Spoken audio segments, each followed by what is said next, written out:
가끔 빨리 진행해야 된다 싶으면 용어들이 막 뒤죽박죽 섞일 때가 있어서. 자, 이제 앞서 배터리 데이와 뭐 테슬라 얘기를 했는데 반대적으로는 어제 니콜라 이슈가 있었어요. 네, 창업주인 트레버 밀턴이 이사회 의장을 사임했습니다.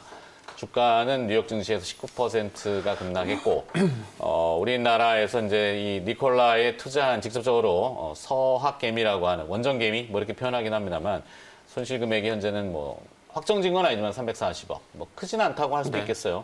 테슬라에 지금 한 4조 얼마 들어가 있기 때문에 테슬라가 만약에 저렇게 됐다 그러면은 뭐 엄청난 일일 수도 있는데, 자, 이 전기차와 수소차 저울을 봤을 때 저 이슈는 또 부정적으로 다가올까요? 어떨까요?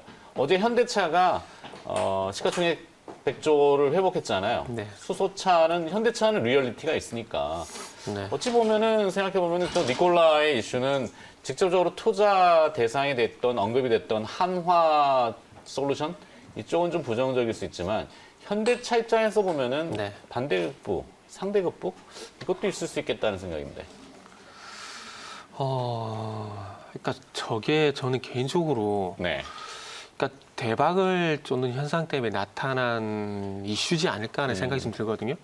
그러니까 지금 니콜라 지금 사기 얘기가 나오고 있는데 저는 저 이슈를 보면서 무슨 생각이 들었냐면은 2017년도에 신라젠이 언뜻 떠오르더라고요. 네. 그때 당시에도 아시겠지만 팩 400 이상 진행하게 되면서 주가가 진짜 말도 안 되게 급등을 하게 되면서 많이 거의 뭐 상승했었는데. 암을 정복하는. 네네.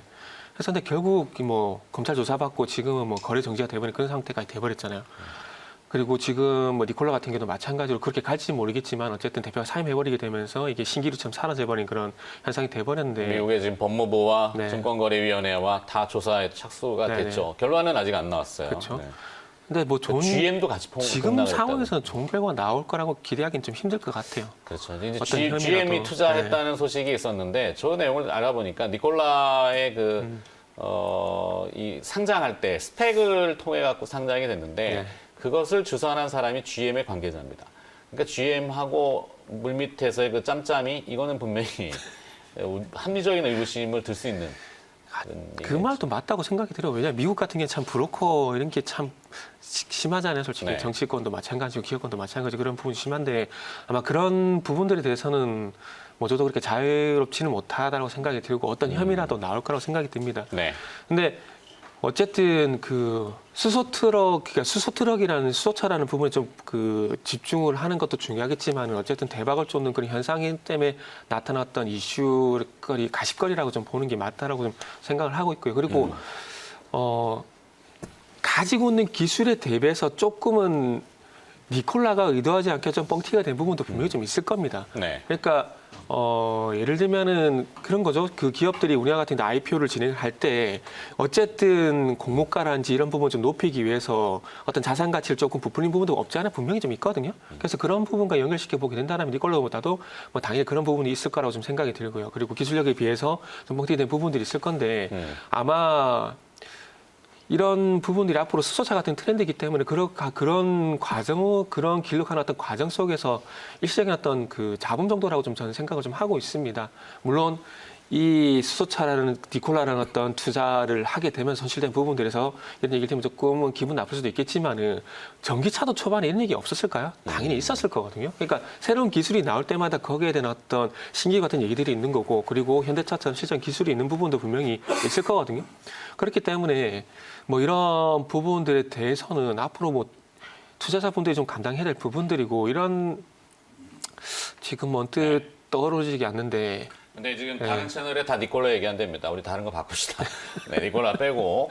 그러면은 사실 이 결국에 니콜라 얘기를 꺼낸 거는 심리적으로 너무 쏠려서 광기에 가깝게 묻지마 투자를 하다 보면 저런 병폐가 생길 수 있다. 내용도 따져보지 않으면. 그게 이제 시장에서 보통 이런 표현을 쓰면 잘 저기 합니다만 냄비 증시라고 표현하잖아요. 빨리 그쵸? 달아오르고 네. 빨리 식어버리는. 그 내용을 오늘 이렇게 준비하신 것 같은데 한번 좀 볼까요? 네. 일단은 뭐 저는 최근에 시장을 그냥 이렇게 표현하고 싶으면 차갑게 식어버린 증시. 네. 그러니까 좀 전에 냄비 그것도 맞는 것 같아요. 그러니까 지금 똑같은 얘기도 저도 한 2주, 3주 계속 똑같은 얘기 계속 하고 있는데 일단은 스타트는 뉴딜 관련 종목들이 일단은 했다라고 생각이 들어요. 거기서부터 일단 종목들의 심리가 식어버렸고 그 식어버린 심리가 도미노처럼 어제 같은 게 5G라든지 모바일이라든지 IT 부분 쪽으로 전이가 되게 되면서 어저께 증시 확 식어버렸거든요. 그러니까 어찌 보면 이건 수급보다는 종목 중심의 강세가 있었던 부분들에 대해서 이 반대 현상이 나타나 보니까 네. 일단은 그 부분이 해소가 되기 전까지는 제가 봤을 때는 지금 종목들 매매하는 건 전 쉽지 않다라고 생각을 합니다.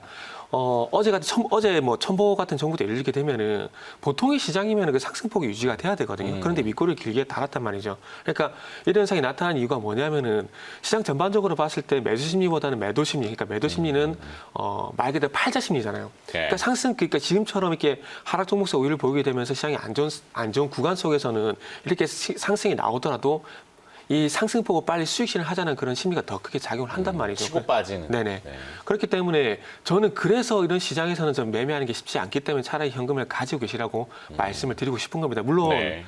김용인 매점처럼 그리고 증권사 계장 계신 분들 같은 경우에는 종목을 말씀을 안 할 수는 없을 거예요. 이게 어찌 보면은 이 전문가의 어떤 직업의 딜레마라는 생각을 하고 있는데 그런 부분도 일정 부분 인정을 하면서도 어찌 보면은 현금을 가지고 있으면 제가 현금을 가지고 있다는 이유가 뭐냐면은 아까 말씀하셨던 대로 여기가 딱 바닥에다 저점을 잡기는 쉽지 않을 거예요. 그거는 네. 저도 마찬가지거든요. 그래서 제가 항상 말씀드린 게 시장에서 퍼스트 무버가 될 필요는 없다라고 생각을 합니다.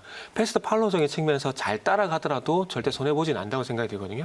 상승의 출발점은 외국인 기관한테 줘버려도 상관이 없어요. 그 사람들이 상승의 출발점이 돼서 이끌어주게 된다면 그 속에서 우리 묻어가는 게 가장 좋다라고 좀 생각을 하거든요.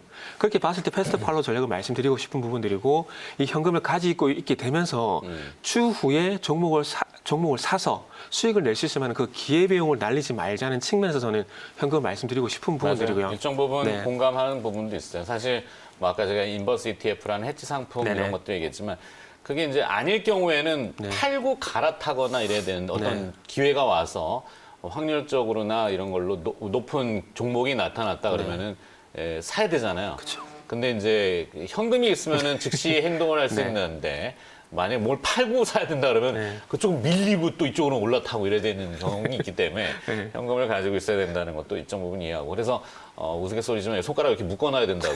네. 네.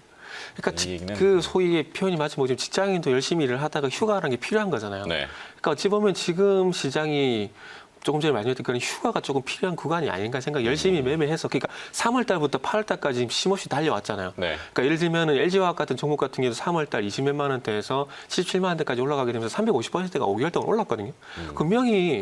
그러면 분명히 이게 고점이다 아니다 그걸 떠나서 조금은 휴식 기간이 필요하다라는 것을 좀 더 가기 위해서 네. 좋게 얘기하게 되면 주가 프리미엄이지만 안 좋게 하면 주가 거품이 되는 거잖아요. 근데 이 부분에 대해서 해소 과정은 저는 분명히 좀 필요하다 좀 생각이 들거든요. 그래서 그런 관점에서 봤을 땐 휴가, 제 측면에 좀 쉬는 것도 맞다라는 거죠.